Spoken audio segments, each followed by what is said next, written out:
You are about to listen to a Beyond the Wheel minipod.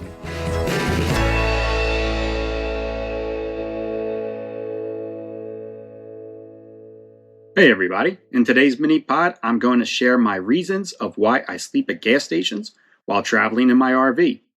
I'm mainly going to focus on Flying J's because they are my favorite, with the convenience of a one-stop shop and how they are usually an easy on-off from the highway, and also for the amenities that they offer us as RVers.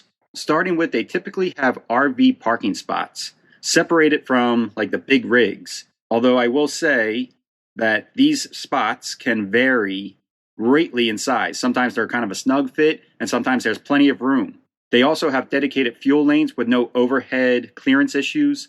Typically, you'll find dump stations in this spot, and you can even sometimes find potable water or fresh water, but that's not always a guarantee. Flying J's typically also have propane fill-up stations. And this might not sound like a big deal to most RVers or some RVers, especially you guys that are towables. But for us in a motorhome where our propane tank is fixed, this is a big deal because the Flying J attendants are certified to fill those fixed tanks. That's not the case everywhere. So again, this is very convenient for us to be able to be here, fill up on gas, dump our tanks, and get our propane.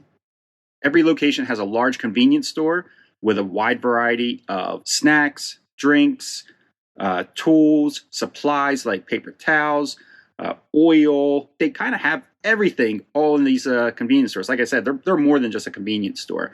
It's really a one-stop shop. Radio gear, almost you name it, and they have it for somebody that's traveling on the road. And the best part is those stores are open 24 hours a day. So if I want that late night snack, it's right there. Most Flying J's also have laundry and showers. I've only used the showers once, but I have used their laundry services a few times. And the great convenient thing about the laundry being here is that I'm already staying here overnight.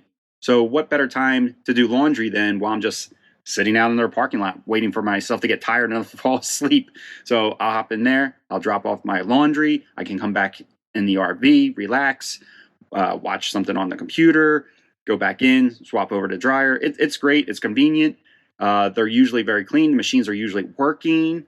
I've had no issues with their laundry service at all. There is also almost always a restaurant attached to a Flying J. Now, this typically is normally a Denny's, but I have also seen IHOPs and Huddle Houses.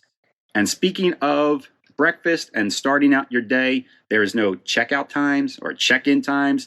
It's, first come, first serve for these RV spots. And once you snag that spot, typically they want you out of the property in a 24-hour period. Similar to like rest areas. Rest areas have the same rule, 24 hours, and they want you to move on. This is not a campground in the sense that you're not spending a week here.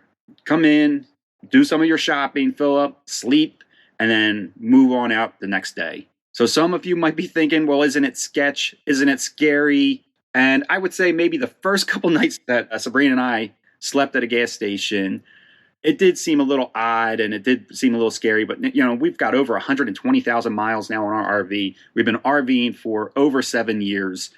We've never had an issue anywhere. There's plenty of lights. There's security cameras. The gas stations are open 24 hours a day. So there's always people moving in and out. There's always employees here. And like I said, we've never had an issue. We sleep like babies here now.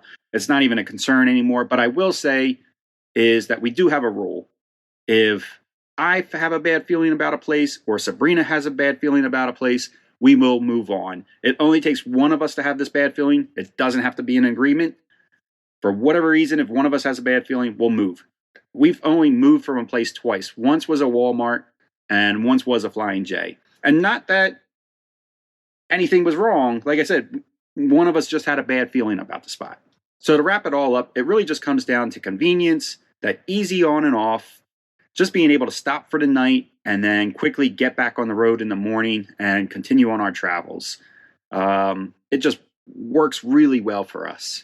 And I will add that recently we have been throwing Love's Travel Centers more into the mix, and they have a lot of the same amenities that I just mentioned for the Flying J's, including RV spaces. One thing that Love's is now doing that Flying J does not do is that they have a dog park. And that's something that Belle has really been liking, is the ability to go off leash for a little bit. I will say that the Flying J's do normally have a lot of green space and we can walk Belle, but she's always on a leash. So Loves, I'm starting to like them, but I would still say Flying J is my favorite. Well, I hope you enjoyed today's mini pod, but before you go, could you take the time to leave us a rating or review on your favorite podcast platform? These ratings and reviews really help the podcast reach new listeners. Plus, Sean and I would really appreciate to hear from you. Take care all, and safe travels.